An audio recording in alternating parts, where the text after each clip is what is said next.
Hey guys, welcome to another WARNO video. Before I start the video, I just wanted to have this graphic up to kind of explain my thought process and what was going on in this game. So don't mind my crude little PowerPoint here or whatever. But basically, the way this started out is I was in charge of this main front line here, and my goal was to create a front line where that dash is almost underneath that choke point, and just create a front line to kind of establish a base to where to start and launch my attacks from. As you'll see, there's like two main choke points, really three, but two main ones. There's the one for the bridge to the left here that the enemy will try and push through later in the video, as you'll see. And there's a choke point near this little town here to the north. It'll be a little bit clearer once the video plays. But my goal was to essentially get some enemy troops or get some friendly troops into that town there and kind of bottleneck any kind of vehicles or armor that tries to come through the north up that road. And as you'll kind of see how it develops as the game starts.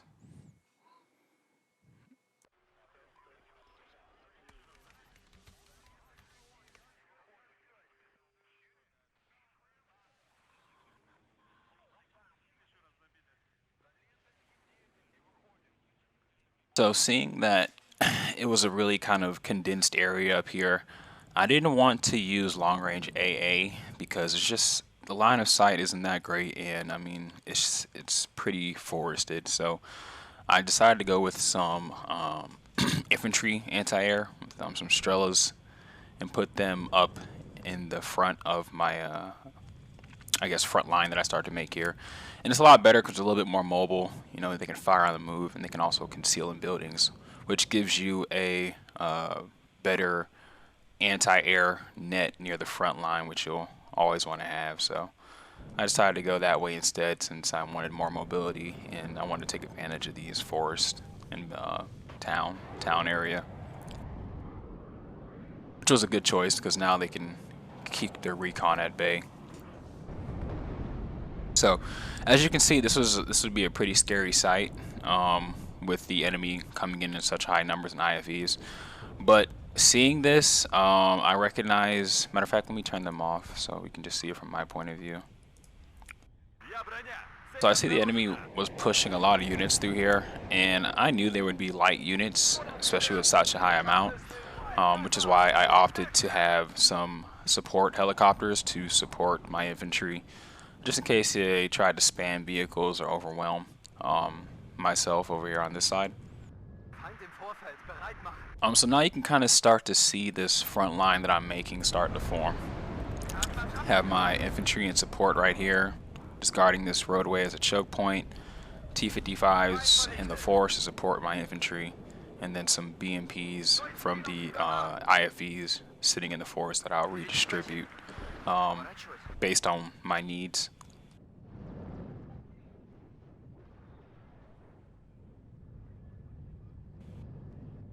I also recognize that this could be a path for enemy you try and get a flank in or a push from outside this main area. So I definitely want to take advantage of this forest and get some long range ATGMs in here along with some armor.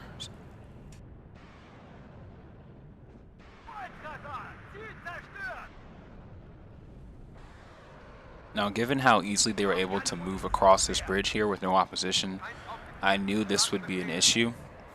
And I recognized that at some point I would gradually have to start extending my units out this way.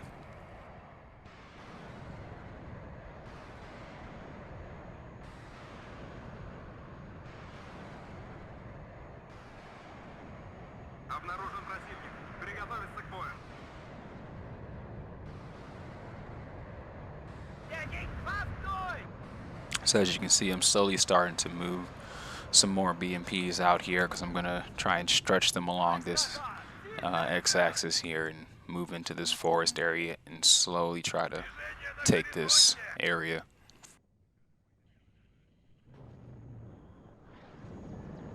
And now I'm sending out some infantry to kind of probe and see where the enemy defense lies, just to kind of spot where there may be gaps in the defense here, if there is any.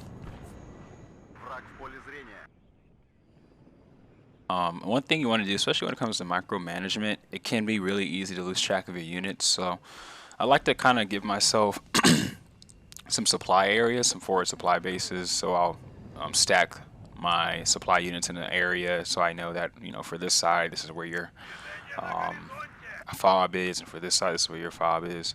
And I also want to put my hinds on a control group, so if I ever mismanage them or lose them, I can just press my control key and highlight where they are.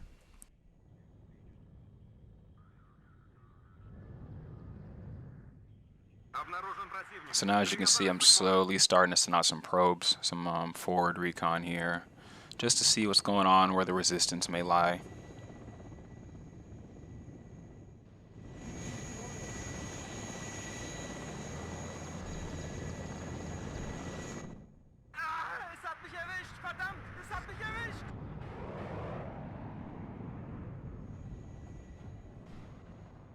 I'm seeing we're taking some fire from the hill, from the forest over here, and I see we're taking some fire from here. So what that tells me is right here, there's going to be a lot of enemy units. See, there we go. Now they're starting to reveal themselves, and that's the purpose of probing. Now I know that this is going to be pretty contested, and we're going to get some artillery in there. And now I start to mark it for my teammates just in case they have already. And as you can see, now we're pushing them back. I really love it when a teammate is aware and can see. Just pay attention to the battlefield to see where I may need help, and vice versa. So now you see the enemy's going to try and break out with some challengers, which is pretty good here. Sending some infantry in. But that's also why I have this T-55 here in the forest, so that if the enemy does send superior numbers to overpower this one unit, you want to use your tanks as, like I said, a force multiplier. I'm going to run into my Panzer Jägers. Get knocked out. Now I've got the infantry sneaking around the side because to kind of hide from any kind of enemy units, with my BMPs supporting. And that's going to overpower this small unit in the forest here.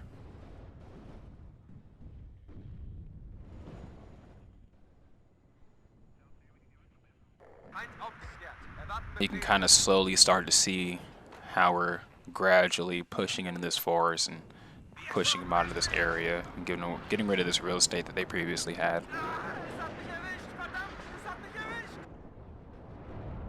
The enemy's going to try and push here with some infantry, which is fine. As you can see, I have my hinds over here getting the repair. Got my munitions truck coming in to rearm repair them so they can support this lone group here. So now the enemy's kind of retreated back to a second line of defense here in the forest, which is fine because all they're doing is giving away their position. And in order to get them to reveal their position, all I had to do was send one unit forward. So, you know, yeah, I lost that unit. That was worth 70 points, but now I'm about to light this area up.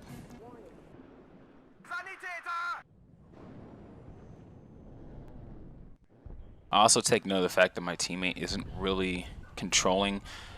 It's kind of funny because if you remember my last video, I said the key point of this is to attack this forest so you can kind of get a pincer going.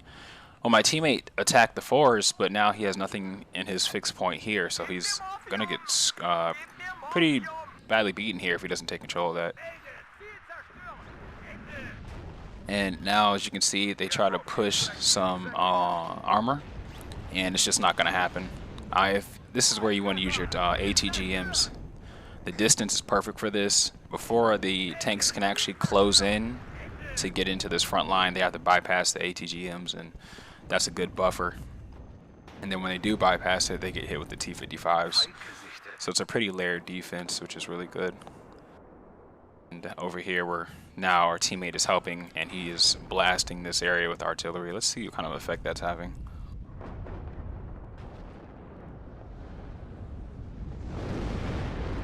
Yeah, just like I thought. So now he's moving his units out.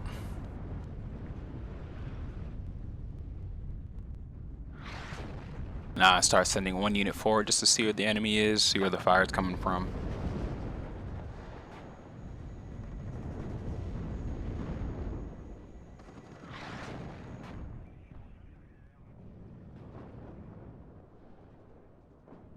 Here I'm sending one unit forward, just like a forward recon, just to see what kind of fire gets drawn out. I believe I spotted the supply truck. Let me see. Did I? No, I didn't. Okay.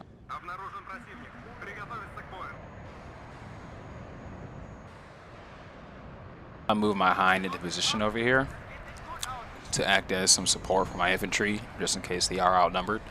And I'm going to send one of my units forward just to get some scouting in and see what we're dealing with over here now that we've saturated this area with artillery. I'm just going to scout out and see what happens. And the good thing about having some forward units like this is now this single unit has a chieftain and a challenger pinned down.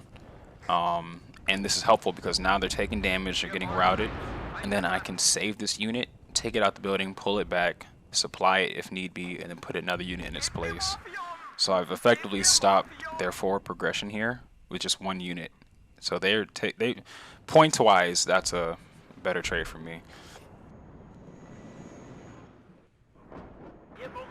So now, as you can see, I've sent my tank here got destroyed, little armored carrier, and that's fine. Now I know there's something there, and I start zigzagging this unit just to kind of get a feel of what's over here. And I can tell that there's no defense here because of how freely this unit's moving. So now that I've probed that area, I can push in some infantry. And just to reinforce that, let's see what's in there. And as you can see, there's nothing there. Everything is pushed back here, so this is free real estate.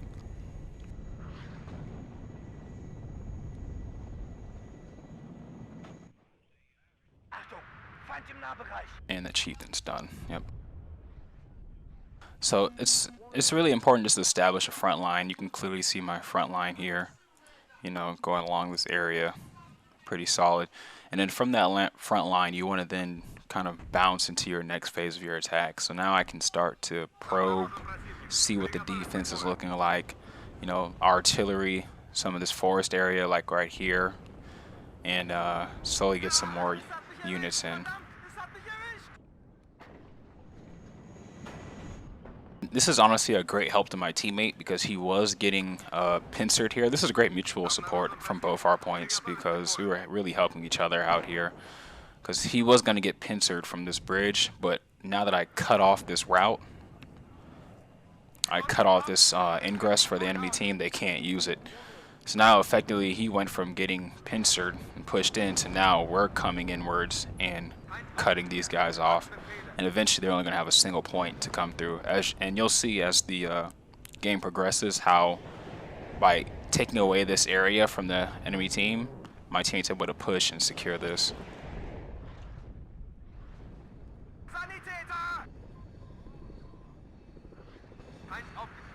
So now I'm hiding my units behind the building here just to add some extra protection.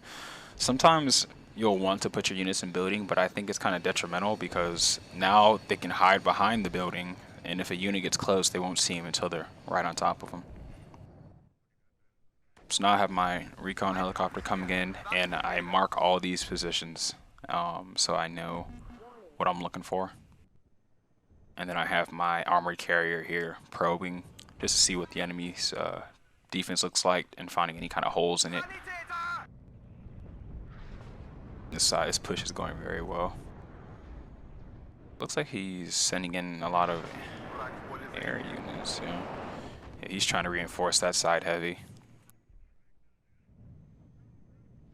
And this is kind of why I prefer the Strelas, because these helicopters are being kept at bay, because as soon as they get within range here, they'll be engaged.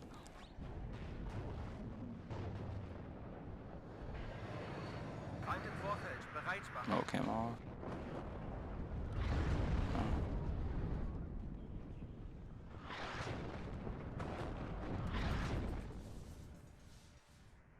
Obviously, enemy is obviously a lot of infantry going to get ducked off over here.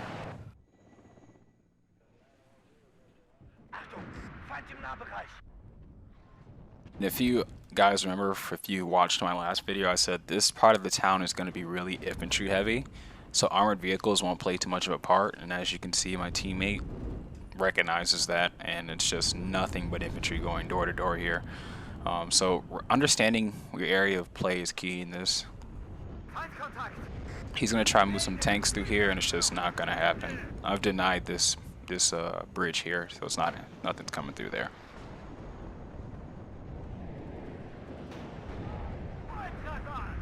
Boards has effectively been cleared out.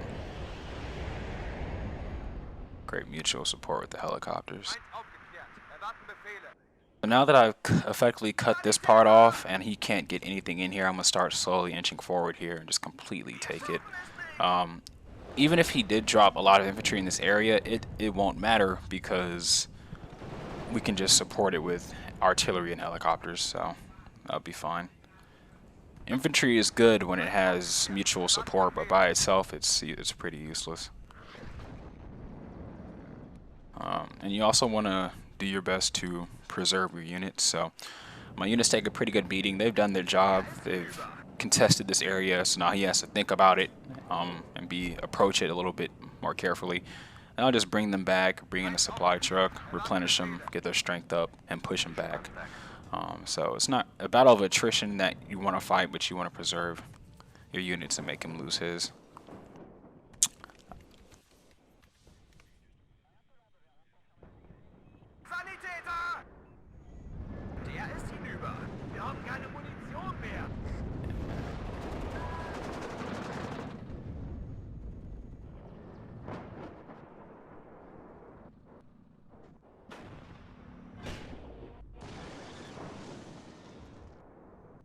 That wasn't happening, buddy. Now I'm starting to slowly move in some T-55s to cover this area here and just get some nice side shots in if anything tries to push, and also act as mutual support for my infantry.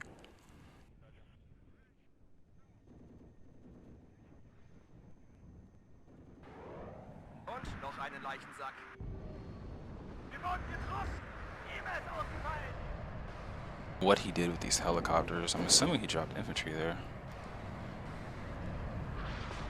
Teammate says there's a CV in this area, so I'm gonna go ahead and drop some already over here for him. Kind of curious to see what's over here myself.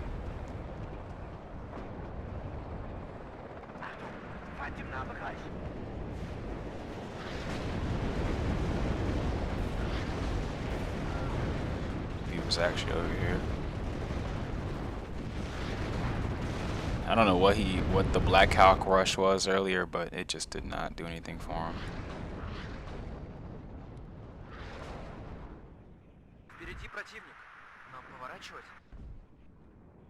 My units are back to full strength. I send them right back out, and I didn't have to waste time buying more units. I didn't have to wait for units to come from the rear.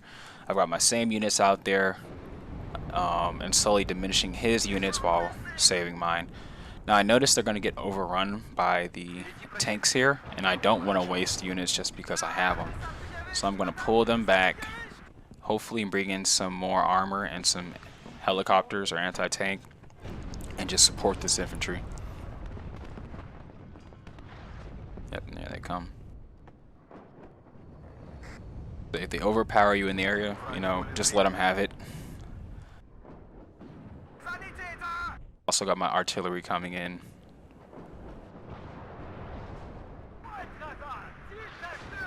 Putting some artillery on that tank and the infantry.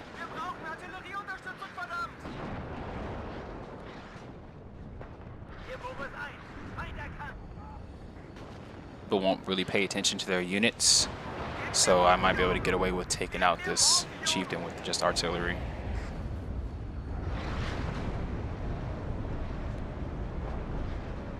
So let's see how my defense holds up against this armor push. We've got the Hind for mutual support, longer range tow missiles, engaging the Abrams before they get in range to actually fight back, and we got a secondary defensive T-55s here. Also putting some T-55s on the flank.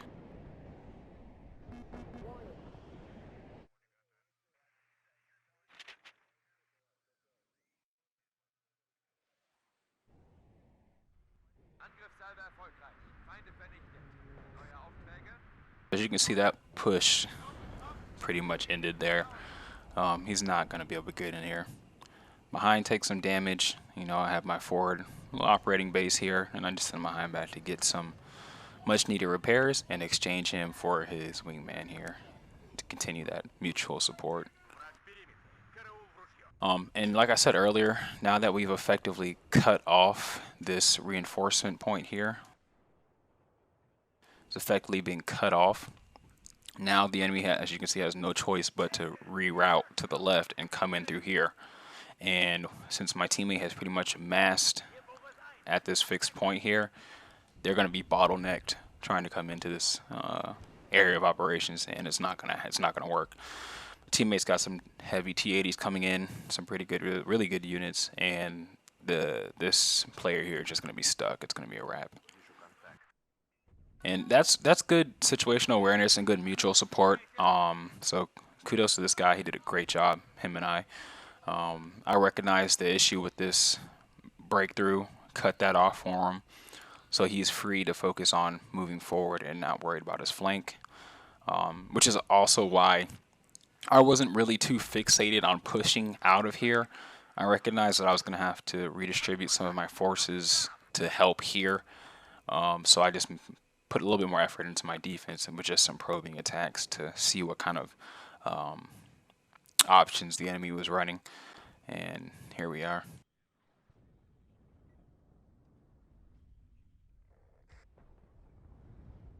And even with our teammate kind of really doing a pretty good job. He really took over the right side, which is great, but it doesn't really help as much because if they overwhelm him here, these forces are pretty much useless. I would have preferred him to concentrate more in this area, because even if they take this, they still have to cross these single points here, and we could have handled that very easily. So it's a good thing that I held up here, because if I didn't, he would have been out of luck, because he would have been facing a fight coming in from here, and he would have been he would have lost that.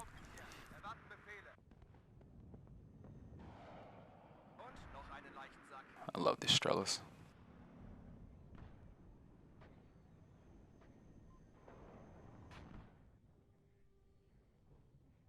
Hines back here taking a little break.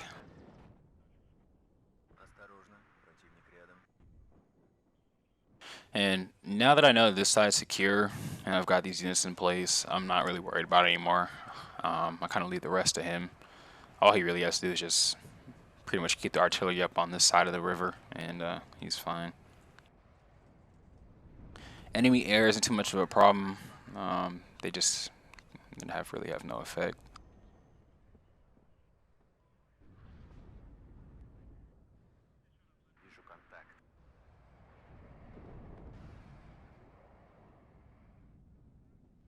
This guy kind of needs to clean these people out here.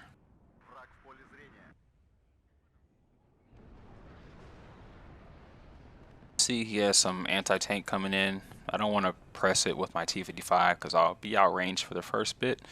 So this is where you just send in your hind, you know, that mutual support, and mess them up.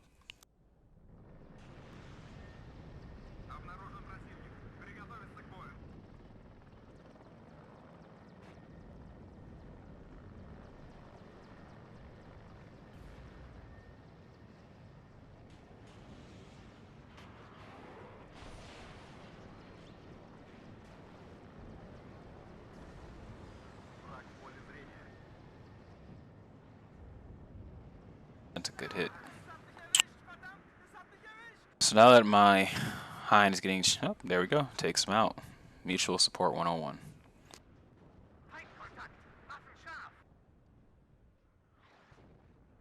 With supply.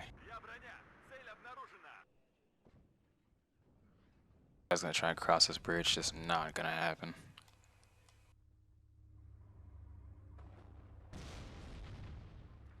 Yeah. It's not gonna happen, buddy.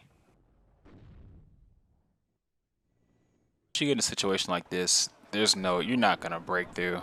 You just gotta have to find a way to reroute. Like over here, see, if I were as this guy, looking at this position here, you know you're not going to get through there. You just don't have the manpower. At this point, I would have communicated with this guy, because this right here is a huge gap. I mean, he was doing pretty good job over here, but this guy, not so much. And if he would have, enemy would have pushed through here and kind of broke out, took some control here, maybe made a little bridgehead, they could have pushed inward from the flank and just held like a defensive front line here, and they could have just changed the front. But yeah, that's why you have to probe.